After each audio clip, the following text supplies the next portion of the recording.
Afrontar el miedo. Periodismo de mujeres en territorios de macrocriminalidad. Un espacio de CIMAC Radio para conocer las historias, desafíos y resistencias de mujeres periodistas que informan desde contextos de violencia e impunidad. Comenzamos.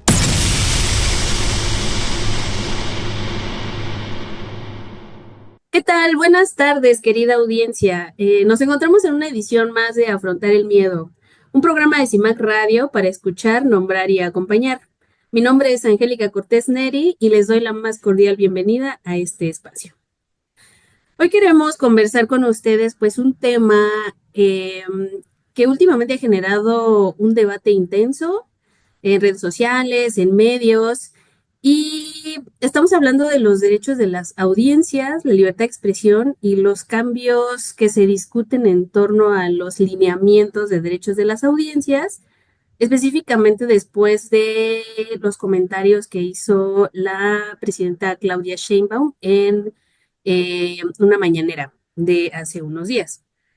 El tema volvió a ser el centro de discusión pública, ya que se mencionó al respecto de una consulta para actualizar los lineamientos, ¿no? Entonces, ha ido en tendencia el tema y creemos que es importante que podamos abordarlo acá, pues mientras algunas voces consideran que fortalece, o sea, este tipo de movimientos o de reformas o de lineamientos en sí puede considerar que fortalece los derechos de las audiencias, para otros quizá puede ser alguna forma de censura de manera indirecta. Entonces, pues esta conversación da para mucho. eh, entonces no puede darse, creemos acá encima que no puede darse no puede darse esta conversación sin escuchar a quienes todos los días salen a reportear en un país en donde ejercer el periodismo pues sigue siendo una actividad de alto riesgo y donde las mujeres periodistas se enfrentan además pues violencias específicas por razones de género. Para este episodio, hoy nos acompañan dos colegas de la Red Nacional de Periodistas, y me gustaría pues abordar un poquito de quiénes son ellas y un poco de lo que hacen.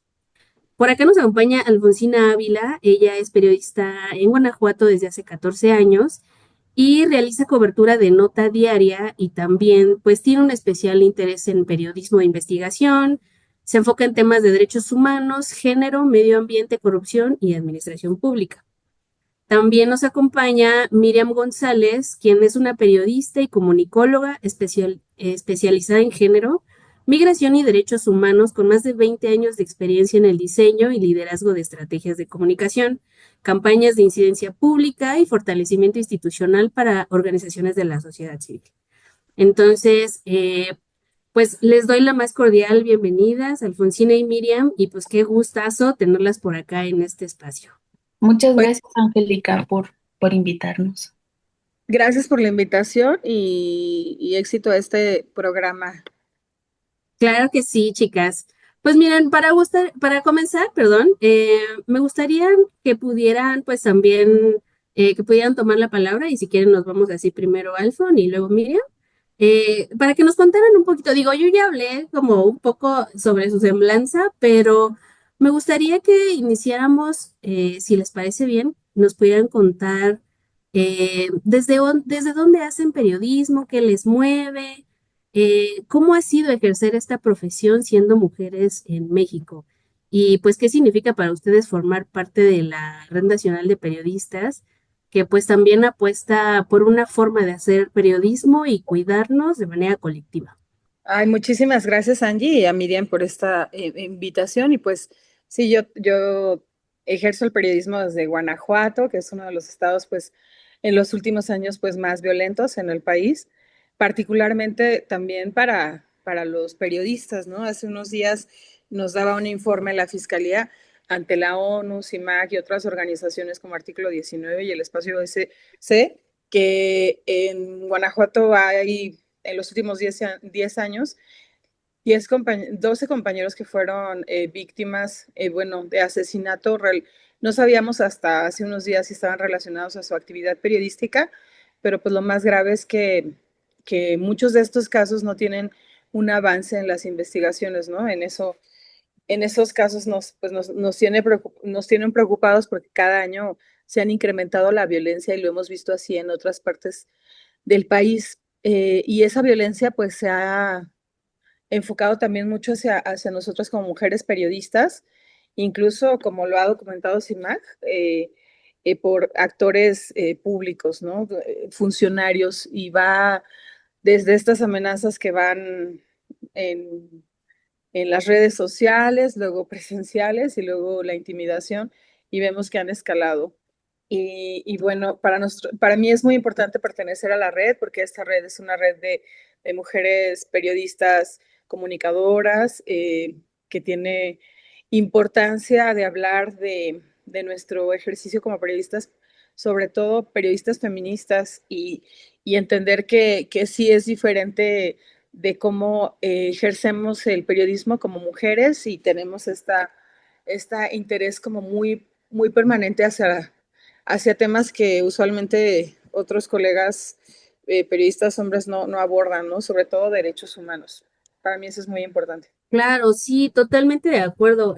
Coincido en la perspectiva que tienes, Alfonsina, porque sin duda alguna la representación de las mujeres en medios también ocupados pues en gran parte por hombres, hacer periodismo tiene cortes totalmente distintos, ¿no? O sea, si hay violencias muy específicas que quienes están poniendo el cuerpo en la calle, quienes traen la cámara, quienes están pues muy cerca de la realidad, sobre todo en contextos de riesgo.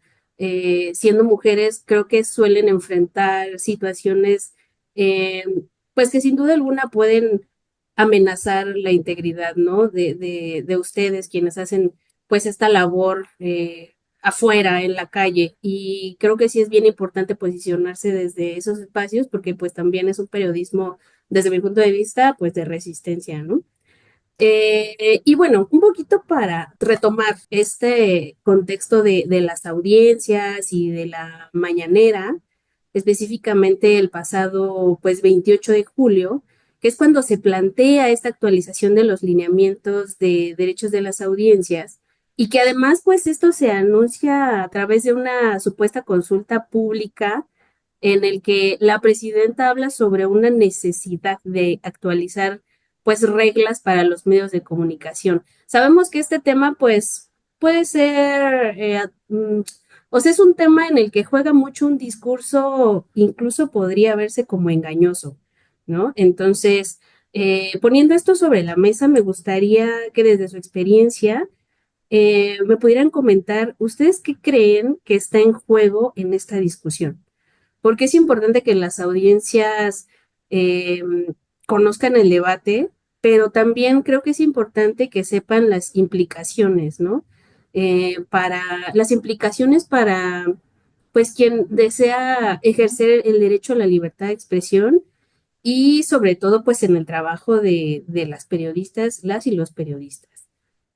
Mira, yo creo que una de las cosas que está en juego en este momento frente a esta discusión, son dos, yo le pondría como principios constitucionales, es decir, que ya están en la Constitución y que ya los tenemos ahí, que es la libertad de expresión por un lado, pero también la parte de la independencia editorial. Es decir, ahora tal y como se maneja y que nos lo ponen como el derecho de las audiencias, que creo que ahí podemos coincidir todas ¿no? En defender el derecho de las audiencias.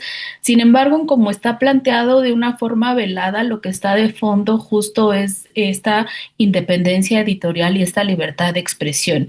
Y esto se vuelve fundamental porque justo no se da en un contexto cualquiera, se da en un contexto en el que los discursos desde el poder, por un lado, desacreditan el trabajo de las y los periodistas y que favorece la polarización. Y en ese sentido, además, lo que nos proponen, si leemos entre líneas, es que es justo el Estado o va a ser justo el Estado. Pueden nombrarle el mecanismo que decida, ¿no? Que se quiera nombrar, pero al final sigue siendo un aparato que proviene del Estado y es quien va a decidir y a definir qué es verdad y qué no es verdad, pero además no nos dicen cómo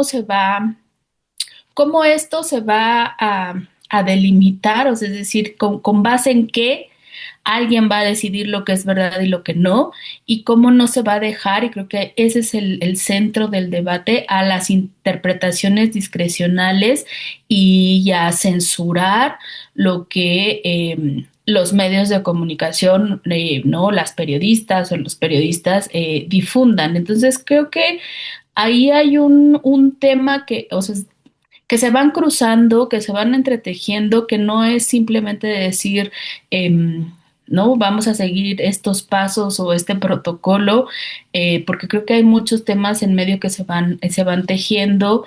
Creo que garantizar efectivamente el derecho de las audiencias pasa por que sean las propias audiencias quienes puedan poder decidir a través de la oferta informativa que se les brinda, a través del rigor periodístico que se les brinda, la información que van a consumir y no alguien, ¿no? Que les tenga, y en este caso, pues se plantea tal cual desde el Estado que tenga que decir si eso es verdad o no es verdad. Y creo que aquí tendríamos que sentarnos un poco a pensar desde ahí, ¿no? ¿Qué es lo que estamos perdiendo bajo esta cortina del aparente derecho a las audiencias? Que, insisto, todas estamos de acuerdo en esa parte, pero no podemos garantizar esos derechos a partir de procesos de censura y a partir de perder, ya sea directa o indirectamente, la libertad de expresión y la independencia editorial.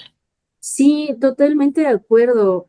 Coincido en que es bien importante señalar que esta propuesta que se tiene de los lineamientos recae en algo súper, o sea, que pudiera generar mucha desconfianza porque justo tú lo mencionas, Miriam, es el Estado quien sería el ente que regularía, ¿no? Quien definiría qué sí es veraz, qué no, qué sí es opinión o qué no.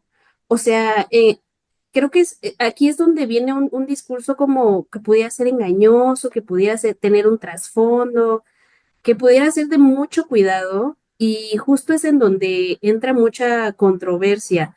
Eh, Estos planteamientos, o sea, viene de una idea en la que se pretende fortalecer los derechos de las audiencias, pero, o sea, pensando que puede contribuir a mejorar la calidad, ¿no? De la información y pues combatir la desinformación también en este auge como de personas comunicadoras en redes sociales, etcétera. Sin embargo, pues esta contraparte que también mencionas, ¿no? Que incluso hay organizaciones, como nosotras, o sea, que también nos hemos posicionado, ¿no? En la defensa del derecho a la libertad de expresión y la libertad de prensa, por supuesto, ¿no? O sea, gran parte del gremio periodístico está mostrando indignación porque advierte de manera preocupante que cualquier regulación, pues, puede convertirse en una puerta para limitar, para censurar, ¿no? Para cancelar. Entonces, frente a esto, ¿cómo observan ustedes esta tensión también ya a un nivel del gremio periodístico? Eh, ¿Consideran que es posible proteger simultáneamente el derecho a las audiencias? ¿Cómo creen que pueda ser esta postura en la que sí se puede recibir información de calidad al mismo tiempo que se protege el derecho de periodistas a hacer su labor, ¿no? Mediante el ejercicio de la libertad de expresión? Porque pues hay una línea bien delgada que puede romperse y caer en la censura o incluso la autocensura en contextos de riesgo y donde informar pues también puede generar mucho temor. Pues sí, la verdad es que estos nuevos lineamientos son muy, no solo preocupantes, sino también, bueno, sí, muy preocupantes, pero muy confusos, ¿no? Es que ya habíamos visto desde el sexenio anterior con el expresidente Andrés Manuel López Obrador, que él tenía esta sección de quién es quién en las mentiras, no sé si se acuerdan, donde estaba esta vocera que se llamaba Liz Vilches, donde esta comunicadora de una forma analizaba reportajes periodísticos y luego desde criterios que no eran periodísticos le decía a la audiencia de la mañanera pues que era no y que sí periodismo, ¿no? Entonces esto se volvió pues un ataque constante también hacia los periodistas que hacían estos reportajes que luego significaba pues acoso en redes sociales, o sea, es un arma de doble filo que sí puede menoscabar a la función periodística, pero también a la calidad de los contenidos de la audiencia y marcar una línea, ¿no? La verdad es que tenemos antecedentes inmediatos en el sexenio anterior, pues de que no se han hecho bien las cosas, ¿no? Y no sé si esto de alguna forma podría hacerse bien en el sentido de que en algún momento, desde, bueno, ustedes conocen, ¿no? Desde el 2018 se intentaba hacer una regulación de la publicidad oficial, pero en verdad ningún gobierno, ni desde Peña Nieto, ni López Obrador, menos con la presidenta Claudia Sheinbaum, se ve como la intención de regular la publicidad oficial que tendría que mejorar ciertos lineamientos, ¿no? Pero vemos este, este nuevo documento que pues sí llama la atención, delimita, sí, bueno, hoy presentaron algo muy general, delimita en qué contenidos sí deben de ser marcados como publicidad oficial, qué es opinión. Creo que algunos medios ya hacen eso con lo de la publicidad oficial, que esto es como un contenido pagado, pero de decir que esto es informativo, que es opinión, pues sí, bueno, afectaría muchísimo la libertad de expresión, no sé qué piensen. Y también creo que en o sea, sí creo que hay una tensión, pero que no es una tensión, digamos, que no se pueda desatar, porque creo que esa tensión se puede desatar justo con procesos de autorregulación e independencia, en términos independencia hablando del Estado mexicano, porque sí creo que tú, ¿no? Y quien nos escucha, podemos tener opiniones diferentes, pero eso es parte, justo lo que enriquece un debate y no quiere decir que porque tú y yo tengamos una opinión diferente, o sea, como que alguna de las opiniones sea correcta o incorrecta, al final sigue siendo opinión. Y en términos de información, creo que lo que necesitan las audiencias justo es que se les acerque un abanico amplio de información y que ellas, ¿no? Las audiencias, pues puedan ejercer su criterio crítico a partir de ese abanico amplio de voces y de información y puedan ser quienes decidan qué o no consumir y no que sea un ente estatal.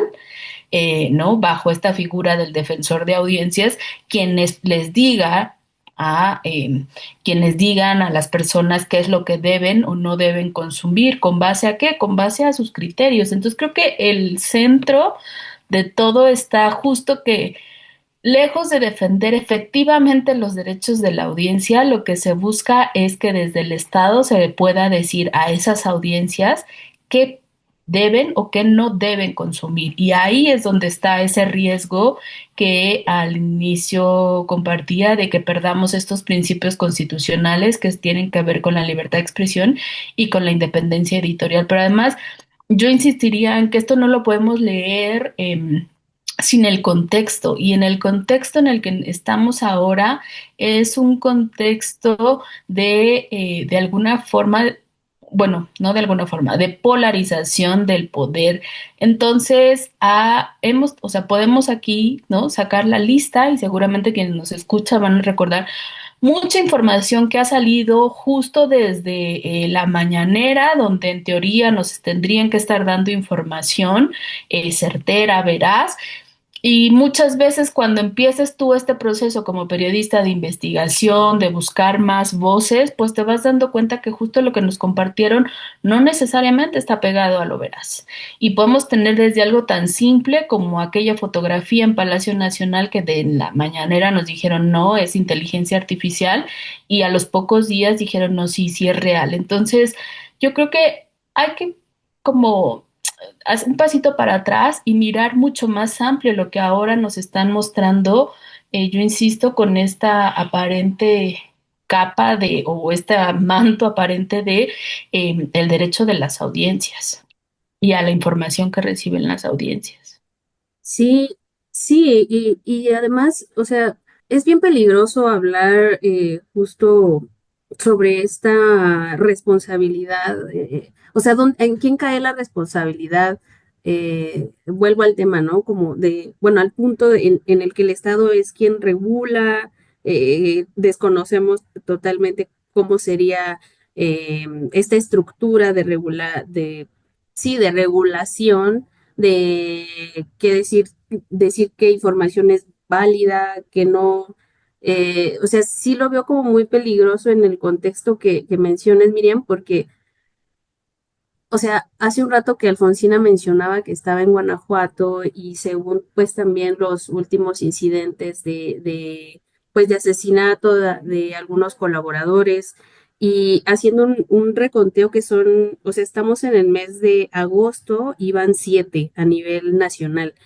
Sin embargo, pues, o sea, no podemos dejar de lado que, o sea, este tipo de debates están sucediendo en un contexto muy particular en el que pues México continúa siendo uno de los países más peligrosos para ejercer el periodismo y pues particularmente las mujeres pues se enfrentan amenazas diferenciadas, ¿no? O sea, podemos ver el caso también, lo traigo a colación, el caso de la compañera Roxana en Veracruz, que presenta ciertas particularidades y que además parece ser que siempre también hay un discurso de responsabilizar a las víctimas cuando se trata de mujeres, ¿no? O sea, también a los compañeros hombres, pero creo que justo en mujeres tiende a ser un tinte distinto. Y un poco, bueno, ya digamos que jalando un poco la conversación hasta este punto en el que me estoy refiriendo, me gustaría preguntarles desde esta realidad que menciono, ¿cómo viven ustedes este debate? ¿Qué elementos consideran que suelen quedar fuera de la conversación cuando se habla de regulación, de libertad de expresión o derechos o derechos de las audiencias desde espacios institucionales? Sobre todo cuando son las instituciones, cuando son los agentes del Estado mismo quienes suelen ejercer pues violencia o criminalización, etcétera. Entonces, me gustaría como escuchar su punto de vista en relación a esto. Mira, yo creo que, o sea, que ya lo hemos, o sea, ya en el transcurso de la plática lo hemos conversado y lo pondría, pienso que lo que está quedando fuera del discurso y creo que son elementos bastante sustanciales o transversales para esta discusión. Uno, por supuesto, tiene que ver con el contexto de violencia del gremio periodístico, ¿no? Es decir, el costo que está haciendo para las y los periodistas ejercer esa profesión en este país y sobre todo en los últimos años. Es decir, no podemos seguir sumando muertes de compañeras y compañeros periodistas y no nos pueden seguir diciendo si ya se abrió una carpeta cuando, como decía Alfonsina al inicio, no, las investigaciones no avanzan, no podemos normalizar lo que pasó con Roxana y todo esto, toda esta parte que fuimos testigas, pues es decir, a través de estos videos que circularon, ¿no? Lo miramos. Entonces, creo que uno es el contexto en el que se está ejerciendo el periodismo y que además no hay garantías para ejercerlo de forma diferente, por lo menos hasta ahora. Otro creo que tiene que ver con justo esto digamos, como lo que nos une en esta mesa, que tiene que ver con este impacto diferenciado de las mujeres periodistas, ¿no? Y quienes vamos enfrentando estas agresiones en el contexto o en una dinámica estructural de violencia de género y que se va haciendo digamos que se va traduciendo o haciendo efectivo no solo con las amenazas, el hostigamiento directo, sino también con los bloqueos informativos. Entonces, creo que esa sería como otra que pienso que es transversal y que se está quedando fuera. Por supuesto, ya lo decíamos, el peso de los discursos desde el poder, ¿no? Desde estas mañaneras que van desacreditando, digamos, no las únicas en la mañanera, pero ahí se va ¿no? Haciendo como palpable que ese es el descrédito hacia las y los periodistas que ejercen un periodismo crítico y que además que es un periodismo de rendición de cuentas y que eso en cualquier democracia tendría que ser la normalidad. Y aquí parece que lo que alimenta o lo que se genera desde el discurso del poder es la hostilidad y por supuesto en ese sentido se va incrementando el riesgo para ejercer ese periodismo.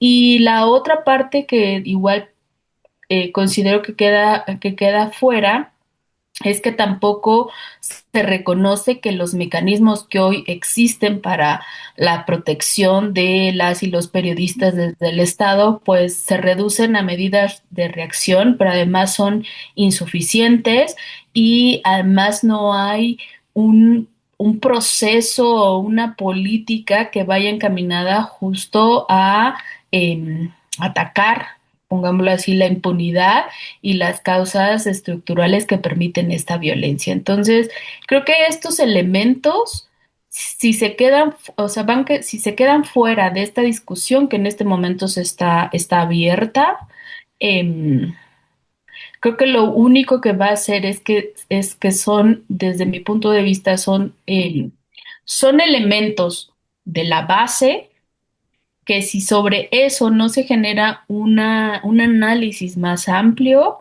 lo que vamos a tener digamos, no va a ser funcional y lo único que sí se va a tener es ¿cómo ponerlo? Pues esta censura, ¿no? Esta censura que se quiere hacer de forma, aunque presentada de forma velada desde el Estado.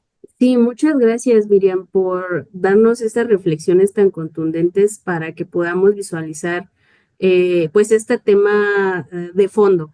Un poco comprender como de manera más crítica todos los puntos y planteamientos que tú mencionas. De verdad, gracias por ponerlos sobre la mesa. Y un poco ya, también un poquito por el tiempo, quisiera ir cerrando este programa o este capítulo eh, hablando sobre esta incertidumbre que tenemos y que ahorita pues un par se compartieron en esas reflexiones eh, desde estas redes de acompañamiento, estos medios comunitarios que existen y que han tenido la necesidad de surgir, organizaciones feministas, colectivos de periodistas que se siguen construyendo. Me gustaría que pudieran cerrar con una reflexión breve sobre los aprendizajes que les ha dejado la organización colectiva. Pues no sé, creo que un poco esta organización colectiva de la red, igual que el acompañamiento de organizaciones tan valiosas como CIMAC, Artículo 19, ha sido gracias a esta enorme necesidad que tenemos todos los periodistas y los comunicadores ante la ineficiencia del Estado, ¿no?